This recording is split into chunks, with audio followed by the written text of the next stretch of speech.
As of today, there are almost 8 billion people in the world, and contrary to what one may believe, not every single one of them speaks English. And according to some statistics, only 1.5 out of 8 billion people speak English, which accounts for 4.9% of the entire world population. Though English is considered the language of communication and business dealings all around the world, it is also a primary language and a lingua franca in fewer countries.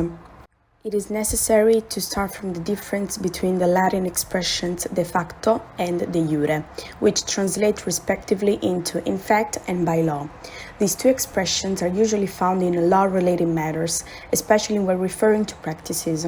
De facto refers to a practice that is not necessarily defined by law, but commonly accepted, whereas the expression de jure is used to describe something that is explicitly stated by the law.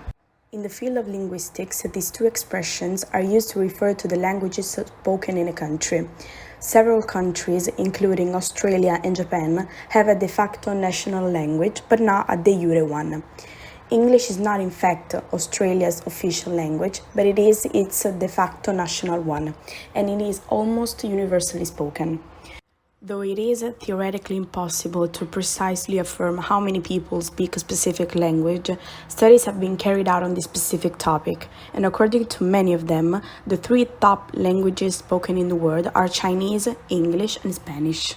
Despite this data, people who are native English speakers and those who speak it as a second language belong to two separate categories. However, there is a third category to which belong those who speak another version of English, an easier, more comprehensible kind used mainly by non-English speakers. This version has been called globish by its French inventor Jean-Paul Lerrière. Globish cannot be considered a recent nor innovative invention. Humans have always had the innate need to understand each other in one way or another.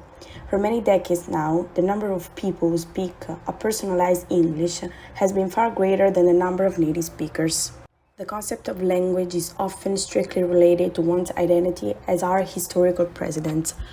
In the past, the British Empire administered its colonies according to its own cultural and socio-political characteristics, and this included the language within the institutions.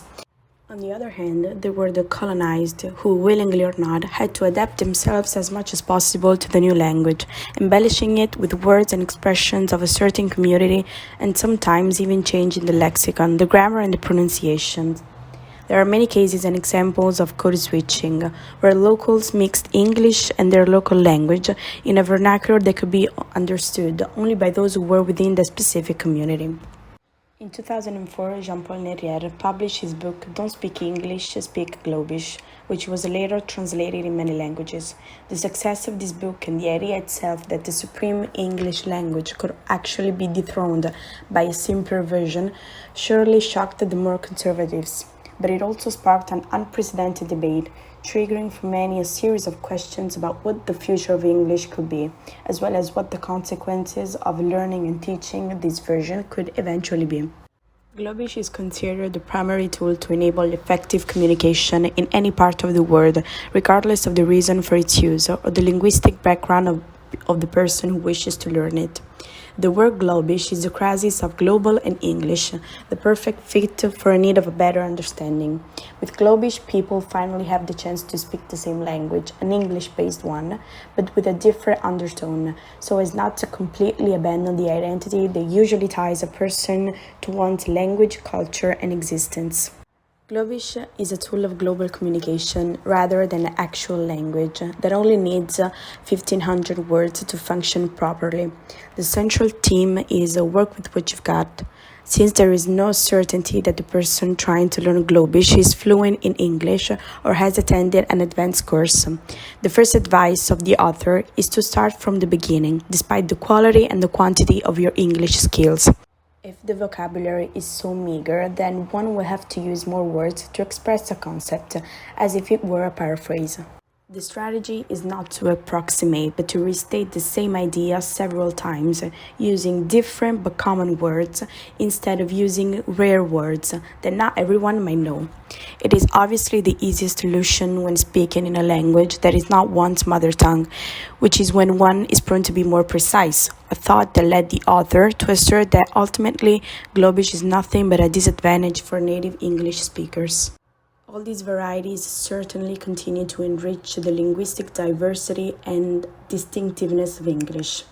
English is in fact inevitably meant to continue its evolution in the future, while remaining one of the most spoken languages in the whole world, whereas varieties such as globish are surely meant to fulfill their only role, that is, to facilitate English learning for those who struggle with it, but it shall never completely replace it in terms of teaching, since English had a pivotal role in the history of immigration and a major field of study and inquiry across disciplines such as history and linguistics.